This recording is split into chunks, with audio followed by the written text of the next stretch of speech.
Olá, sétimo ano, tudo bem? Espero que sim. Por enquanto, os nossos encontros serão assim, eu daqui, vocês daí.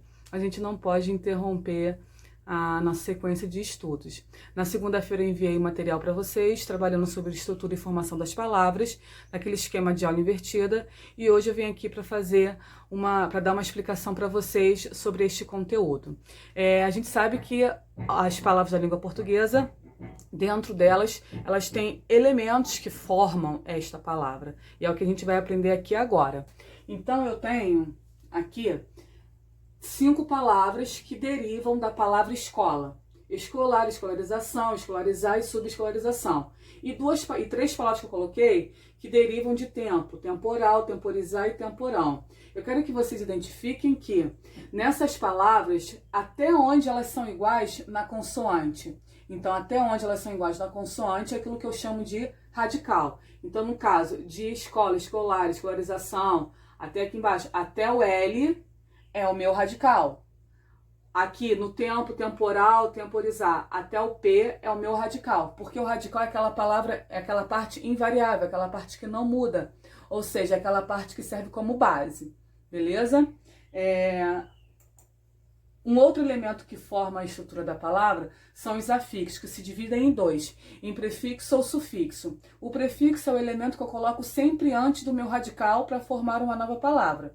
Já o sufixo é o elemento que eu coloco depois do radical para formar também uma nova palavra. Veja aqui, a palavra é legal. Veja que eu coloquei o i antes do meu radical, formando o ilegal. Veja que eu coloquei um prefixo. E lembra que se você souber o que é prefixo, automaticamente você já vai saber o que é derivação prefixal quando a gente chegar em processo de formação de palavras. Legalmente, veja que eu peguei o meu prefixo, o meu radical legal e acrescentei o mente. Veja que está depois do meu radical. Quando está depois do meu radical, eu coloquei um sufixo e formei uma nova palavra. E se você já aprendeu o que é sufixo, automaticamente já aprende o que é derivação sufixal. Dando continuidade, eu também tenho aquilo que eu chamo de desinências. Eu tenho 2 tipos de desinências, as verbais e as nominais. As nominais são aquelas que aparecem nos nomes e indicam o gênero, se é masculino ou feminino, ou o número, se é singular ou plural. Então, por exemplo, aqui em lindos que eu coloquei, eu tenho o os indicando masculino e o s indicando plural. Lindas, o A indicando feminino e o S indicando plural. Se, por exemplo, eu tivesse uma palavra como garota, eu não teria desinência de número, porque está no singular. Então, seria aquilo que a gente chama de morfe zero, tá? Continuando, a gente tem também as desinências verbais, que são aquelas que vão indicar o número e pessoa, se está na primeira, segunda ou terceira pessoa, do singular ou plural, o tempo, se é presente, pretérito ou futuro, o modo, se é indicativo, subjuntivo ou imperativo. Então, eu coloquei aqui para vocês um elemento da palavra, do verbo brindássemos. Veja que o SSE é o verbo, é a parte, a estrutura do verbo, é a desinência do verbo que me indica que o tempo está no pretérito, que o modo é subjuntivo, e o mos indica que é a primeira pessoa do plural, que é o nós, certo? Então, esses elementos são elementos que indicam pra gente essas desinências indicam quais são as flexões, quais são o tempo, o modo, o número e a pessoa daquele verbo, beleza? Eu também tenho aquilo que eu chamo de vogal temática. Existem 2 tipos de vogal temática. A vogal temática nominal, que são o A, e o O, por exemplo, da palavra casa, o último A é a vogal temática. Na palavra pente, o último o é a vogal temática do nome.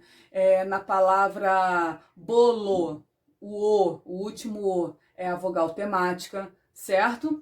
Lembrando que a gente não deve confundir vogal temática A com desinência de gênero A. Porque, por exemplo, casa, esse último A é vogal temática porque eu não tenho gênero. Em lindas, o A é desinência de gênero porque eu tenho lindo, beleza? Então não confunda. E aqui eu também tenho a vogal temática verbal que aparece nos nomes, certo? Nos verbos. Eu tenho a vogal temática A, que é de primeira conjugação, que é do verbo cantar, por exemplo. Ó, o A aqui. Eu tenho o E, que é de segunda conjugação, do verbo fazer, tá? Aqui o exemplo é.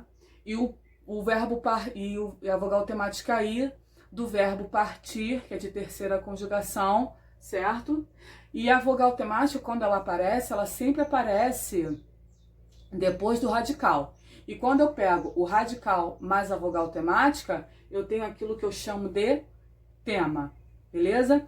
Eu também tenho aquilo que eu chamo de vogal e consoante de ligação, que são vogais ou consoantes que aparecem para ligar a parte da palavra que é o radical, podendo ser o radical, junto com um sufixo, por exemplo, paulada.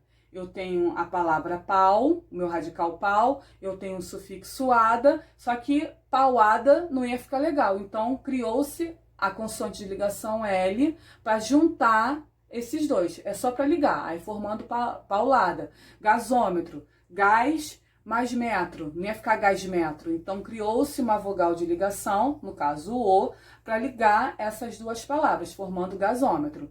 Beleza? Continuando, a gente vai ver agora o processo de formação de palavras. Eu tenho dois tipos de processo, o de derivação e o de composição. O que é o de derivação? É quando eu tenho a intenção de formar novas palavras vindo de uma outra já existente. Então, eu tenho a derivação prefixal e a sufixal. Lembra que eu falei? Se você aprendesse o que era sufixo, o que era prefixo, você já saberia o que é derivação prefixal e sufixal? Exatamente isso. Veja que eu peguei a palavra feliz e coloquei o in. Quando eu coloquei o in, que é um prefixo, e formei infeliz, essa palavra em si é uma palavra derivada por derivação prefixal. O mesmo acontece com felizmente. Veja que eu tenho a palavra feliz e eu formei uma nova palavra, que é o felizmente, colocando um sufixo. Então, a derivação é sufixal, justamente porque eu coloquei um sufixo. E aqui no asterisco, eu coloquei a palavra para vocês, infelizmente, porque existem palavras que ela é composta tanto por derivação prefixal, quanto por derivação sufixal, formando infelizmente. Beleza? Eu tenho também a derivação parassintética, que muitos confundem com derivação prefixal e sufixal. Por quê? Na parassintética, eu acrescento simultaneamente um prefixo e sufixo. Aí umas perguntam, mas professora Bárbara, como é que eu vou saber quando a palavra é parassintética e quando ela é derivação prefixal e sufixal? Se você retirar o prefixo ou o sufixo da palavra, por exemplo, infelizmente, se eu retiro o prefixo, existe a palavra felizmente. Se eu retiro o sufixo, existe a palavra infeliz. Então, é um processo de derivação prefixal e sufixal. Diferente acontece com a parassintética. Na parassintética, se eu retirar o meu prefixo, por exemplo, não existe na língua portuguesa a palavra tardecer. Assim como se eu retirar o meu sufixo, não existe a palavra em tarde.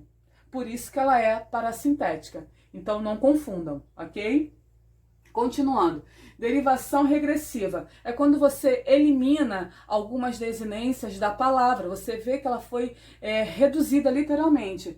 Exemplo, falar e fala, combater, combate, pular, pulo. Veja que verbo foi para um substantivo. Verbo foi para um substantivo.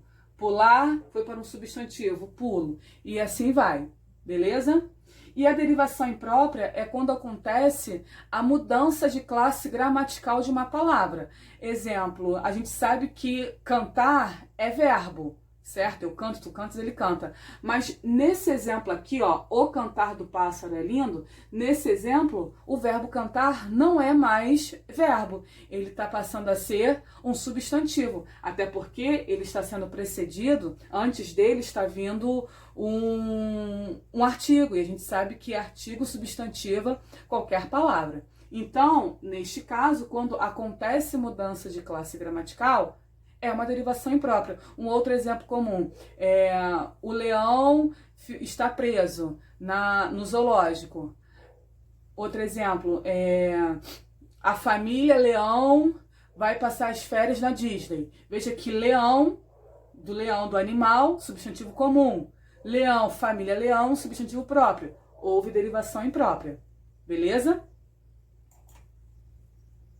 Dentro da composição, que é o outro processo de formação, eu tenho composição por justaposição e composição por aglutinação. Eu formo novas palavras. Nesse processo de composição é quando eu formo palavras, tá? Através da junção de duas ou mais palavras, de dois ou mais radicais. Então, por exemplo, na composição por justaposição, eu vou pegar a palavra quinta, que já existe sozinha, a palavra feira, que também já existe sozinha, e eu juntei essas duas palavras formando quinta-feira, certo? Veja que quando eu juntei, eu não perdi nenhuma letra. Pé de meia. Pé de meia, eu peguei a palavra pé, que sozinha já existe, o mesmo com D e o mesmo com meia. Veja que eu juntei essas três palavras, eu formei uma nova palavra, no caso, composição por justaposição. O mesmo acontece com couve-flor.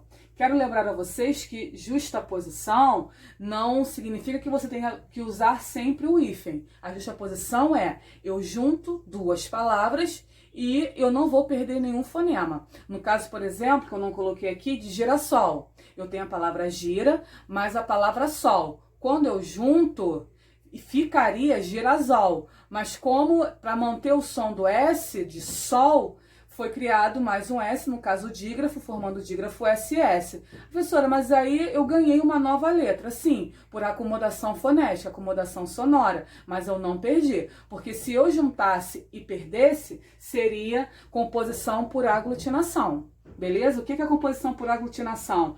Ocorre alteração ou perda de alguns sons das palavras. Por exemplo, na palavra planalto, dentro dessa palavra eu tenho duas ou mais palavras. Só que quando eu juntei essas palavras, eu perdi um fonema. No caso, o fonema O. Então, quando eu formei uma nova palavra através da junção dessas duas, eu perdi fonema. Se eu perdi fonema, houve composição por aglutinação. O mesmo acontece com embora, que é em mais boa mais hora. Veja que quando eu juntei, eu formei uma nova palavra, o embora, e eu perdi fonema. Veja aqui, ó, eu perdi o H, eu perdi o A, perdi o H, tá vendo? Houve aglutinação, beleza? Agora, um dado importante, a gente não pode deixar de utilizar o nosso livro porque ele é importantíssimo, tá? Então, eu coloquei aqui para vocês quais são as páginas do livro que vocês deverão fazer e depois a gente vai fazer a correção, tá? Espero que vocês tenham gostado da aula. Qualquer dúvida, é só chamar pela professora Bárbara. Beijo!